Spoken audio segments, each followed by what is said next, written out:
নমস্কার বন্ধুরা, cook with অন্বেষায় আপনাদের সবাইকে স্বাগত। আমরা বিভিন্ন পদ্ধতিতে বিভিন্ন ধরনের পরোটা তৈরি করে খাই। তার মধ্যে আজকের এই স্পেশাল একটা পরোটার রেসিপি আপনাদের সাথে শেয়ার করব। আজ তৈরি করে দেবো খুবই সহজ পদ্ধতিতে দারুণ একটা ডিম পরোটার রেসিপি। এই পরোটার সাথে আর কিছু না হলেও শুধুমাত্র সস দিয়েই খাওয়া হয়ে যায়। তো চলুন দেখে নেওয়া যাক আজকের রেসিপি।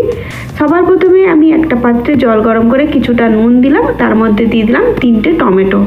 টমেটোগুলো যখন ফুটতে শুরু করবে তখন এর মধ্যে 1 কাপ মতো মটরশুঁটি দেবো। দুটো উপকরণকে একসাথে ভালো করে ফুটিয়ে নরম করে নিতে হবে।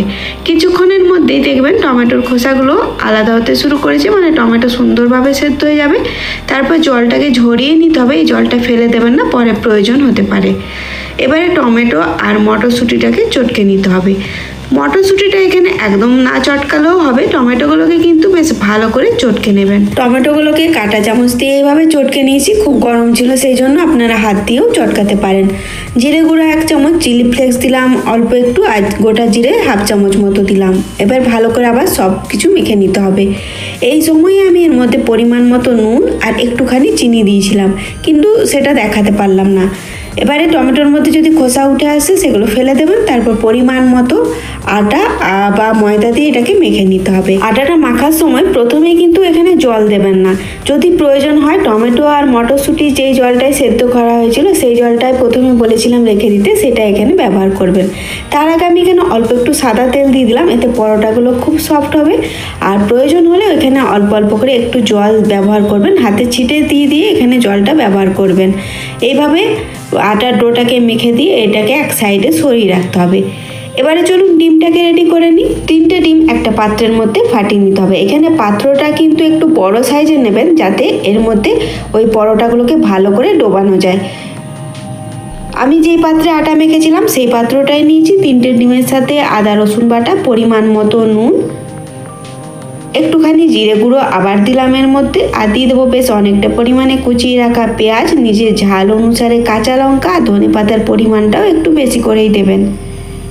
এবারে খুব ভালো করে ফেটিয়ে নিতে হবে। অ্যাকচুয়ালি এখানে একটু গোলমরিচের গুঁড়ো আপনারা ব্যবহার করতে পারেন। ডিমের এই মিশ্রণটাকে ভালো করে ফেটিয়ে নেওয়ার পর এটাকে এক সাইডে সরিয়ে রেখে দেবো। তারপর আটার ডো থেকে আমাদেরকে পরোটার আকারে বেলে নিতে হবে। এখানে আটার ডো থেকে আপনারা যেভাবে আমরা ত্রিকোণা পরোটা বেলি সেইভাবেও বেলতে পারেন, বা আরও 2 ধরনের পদ্ধতি এখানে দেখিয়ে দিচ্ছি। এইভাবে বেললে পরোটার মধ্যে একটা সুন্দর লেয়ার তৈরি হয় আর খেতেও ভালো লাগে। আর এই যে পরোটাটা তৈরি করছি এটা আপনারা ডিম পরোটা না বানিয়ে এইভাবে মেখে নিয়ে একটা নর্মাল পরোটাও তৈরি করতে পারেন, তারও স্বাদ কিন্তু বেশ চটপটা হয়। টমেটোগুলোকে একদম চটকে নিয়েছি, কিন্তু দেখুন মটরশুঁটিগুলো একটু গোটা গোটায় আছে, এতে কিন্তু খেতে বেশ ভালোই লাগবে। প্রথমে গোল করে বেলে নিন, তারপর 4 কোণা এইভাবে মুড়ে দিতে হবে। মুড়ে দেওয়ার পর এটাকে আরেকবার বেলে নেবেন। অল্প একটু এখানে আটা দিয়ে আবার এটাকে বেলে নিতে হবে। বেলার পর আবার একইভাবে এইভাবে ফোল্ড করে নেবেন। আপনারা একবার ফোল্ড করেও এটাকে তৈরি করতে পারেন। যদি 2বার ফোল্ড করেন তাহলে এর মধ্যে সুন্দর একটা লেয়ার আসে আর পরোটাগুলো খেতে বেশ ভালোই লাগে। আমি আরেকবার এইভাবে ফোল্ড করে নিলাম। আবার একটু পাতলা করে বেলে নেব, একটু আটা দিয়ে ঠিক এইভাবে আবার বেলে নিতে হবে। দেখুন আবার একই আকারে বেলে নিলাম। এই পদ্ধতিতেও আপনারা বানাতে পারেন, বা আবার একটা গোল রুটি বানিয়ে নিয়ে একটা ছুরির সাহায্যে নিচ দিকে এইভাবে মাঝখানটায় 2টো টুকরো করে কাটলেন, আবার ওপর দিকটাও কাটলেন, কিন্তু পুরোটা নয়, মাঝখানে যে অংশটা থাকবে সেটা কিন্তু জোড়া থাকবে। এটাকে কেটে নেবেন না, তাহলে এটা 2 টুকরো হয়ে যাবে। এবার ওপর থেকে নিচ বরাবর পুরোপুরি এটাকে ফোল্ড করে দিতে হবে। এইভাবে আবার বাকি যেই 2 কোণা আছে সেই 2 কোণাকেও একইভাবে ফোল্ড করে দেবেন। ঠিক এইভাবে 3টে ফোল্ড করার পর এটাকে আবার মুড়ে দিতে হবে। মুড়ে দেওয়ার পর আবার এটাকে বেলে নিতে হবে। ঠিক যেভাবে বেললাম সেইভাবে আবার বেলে নেবো অল্প একটু আটা দিয়ে। এইভাবেও আপনারা পরোটাটা তৈরি করতে পারেন, এর মধ্যেও কিন্তু বেশ সুন্দর কয়েকটা লেয়ার তৈরি হয়ে যায়। এইভাবে সব পরোটাগুলোকে বেলে নেব। আর পরোটাগুলো বেলার পর প্রথমে যে ডিমের মিশ্রণটা তৈরি করে রেখেছি তার মধ্যে দুদিক বেশ ভালো করে ডুবিয়ে নিতে হবে। 2-3 বার এইভাবে উল্টে পাল্টে ভালো করে ডুবিয়ে নিলে এর মধ্যে ডিমের মিশ্রণটা তাই সুন্দরভাবে লেগে যাবে।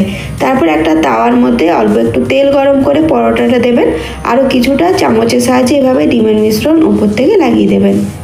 যতক্ষণে নিচের দিকটা সেঁকা হচ্ছে ততক্ষণ ওপর দিকটা এইভাবেই রাখতে হবে, তারপর উল্টে দিয়ে আবার ওই পিঠটাতেও আরেকটু ডিমের মিশ্রণ দিয়ে দেবেন, এতে পরোটাটা কিন্তু খেতে আরও বেশি ভালো লাগবে। ধনেপাতা, পেঁয়াজ, কাঁচা লঙ্কা সব কিছু এর মধ্যে আছে, স্বাদটাও বেশ ভালো লাগবে। এভাবে উল্টে পাল্টে বেশ ভালো করে লাল করে ভাজতে হবে আর মিডিয়াম আঁচে ভাজবেন।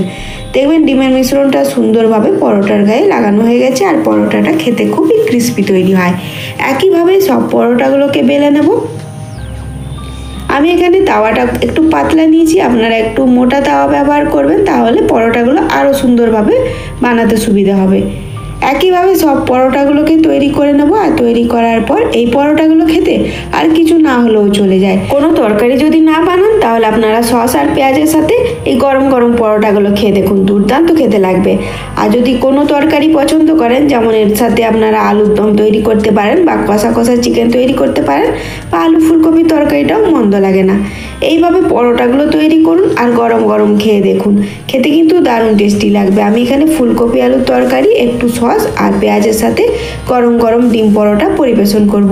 অবশ্যই এভাবে বানিয়ে দেখুন। আর রেসিপিটা ভালো লাগলে লাইক শেয়ার করবেন, সাথে চ্যানেলটাকে প্লিজ সাবস্ক্রাইব করে নেবেন।